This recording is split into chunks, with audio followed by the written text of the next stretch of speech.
gobiernan, tratan de ignorar, de tergiversar o de negar la realidad.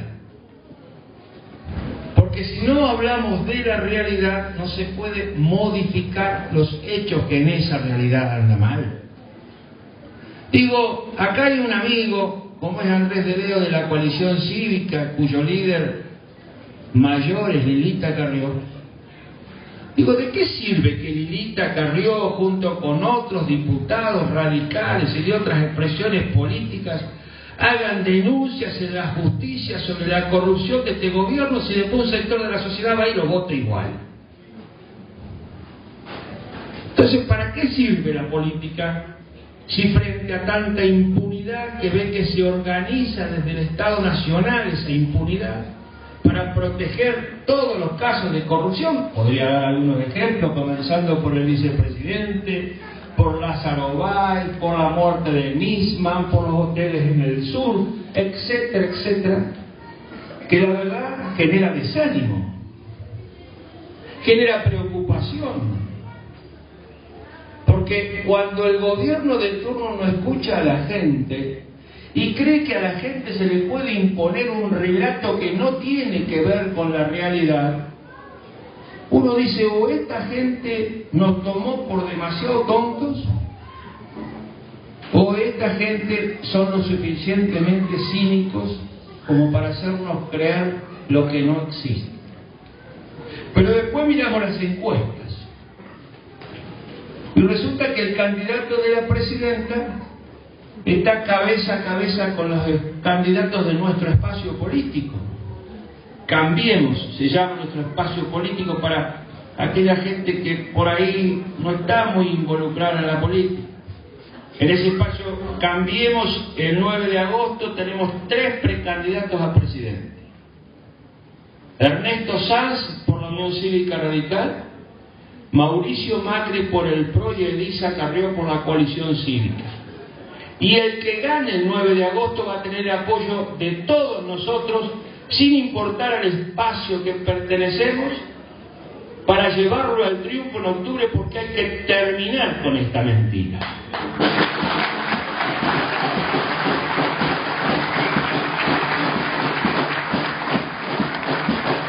Entonces, claro, lamentamos que otros sectores políticos con los cuales teníamos afinidad política, y entiendo que la seguimos teniendo, como es el caso de los hermanos Linares o Margarita Stolbizer, no estén dentro de este espacio político empujando para terminar con el cristinismo,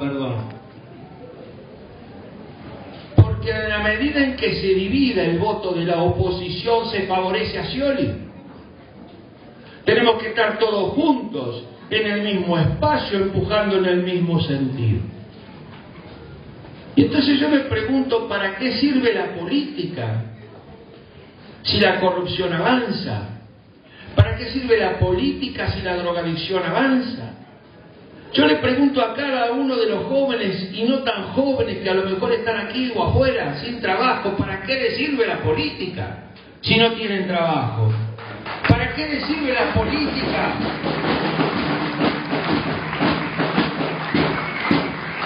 ¿Para qué le sirve la política a los matrimonios o parejas jóvenes que no logra el intendente, ni ningún intendente de la región, la cantidad de casas suficiente para esa gente? ¿Para qué sirve la política si no le da respuesta a la gente?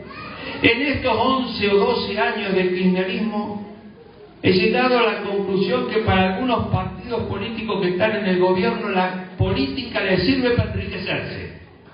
Únicamente para enriquecerse.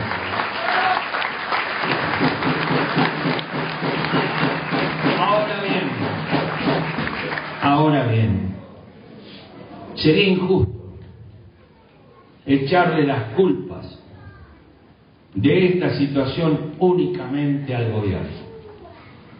Y aquí viene mi segunda reflexión. Y yo quiero que ustedes, amigos de este lugar, después me expliquen de qué sirvió que en el 2008 fuéramos al cruce de Villa Iris, a la plaza de Puan, al cruce de Pigüé a acompañar a los productores agropecuarios y a los comerciantes por la 125.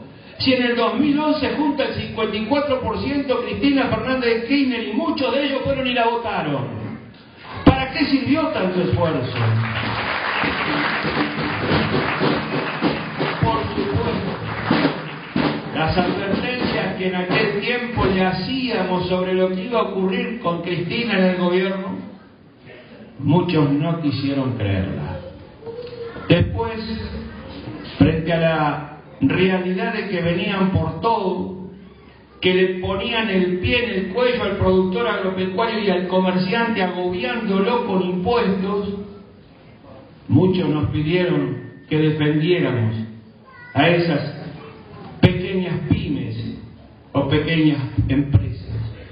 Y nosotros decíamos, hacemos todo lo posible. Hacemos todo lo posible.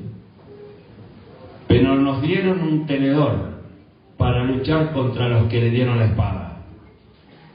Y sin embargo en el Senado, en este tiempo que he estado, que he presentado muchos proyectos para la región, me siento orgulloso de haber sido partícipe en dos que terminaron en ley. Uno para toda la provincia de Buenos Aires, el boleto gratuito para todos los estudiantes, docentes y no docentes. Que puedan nuestros hijos ir desde el partido de Puan a la universidad, donde concurren a sus altos estudios, sin tener que pagar el boleto.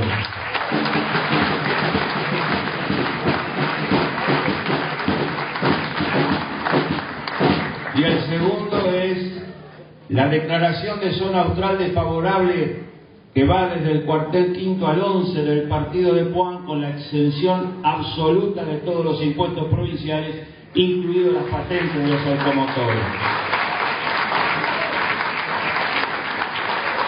Y para esto sirve estar en la Cámara de Legisladores. Y por esto quiero volver, porque tengo otros proyectos presentados sobre los cuales hay que bregar para que salgan. Porque para que tengan una idea, en 46 senadores que tiene la provincia de Buenos Aires, la Unión Cívica Radical tiene 3. Y desde esos 3 lugares bregamos para que estas cosas se transformen en ley. Hace pocos días, en la sesión del día 8, se aprobó un proyecto en la Cámara de Senadores que es de mi autoría, que por supuesto a la mayoría de gente de aquí no lo beneficia, porque es un programa de plan piloto para comenzar a resolver los cortes de gas en los edificios de Bahía Blanca. Cuando fue aprobado el proyecto, el presidente de mi bloque se levantó y vino a felicitarme. Dice, hace 6 años que soy senador. Nunca había alguien que bregue tanto por un proyecto. Tuve que salir a convencer las voluntades. Las voluntades del Frente para la Victoria, bloque mayoritario, claro, y a partir de allí poder construir la mayoría necesaria para que esto salga adelante. Y entonces digo, comienza entonces la política a tener sentido si uno trabaja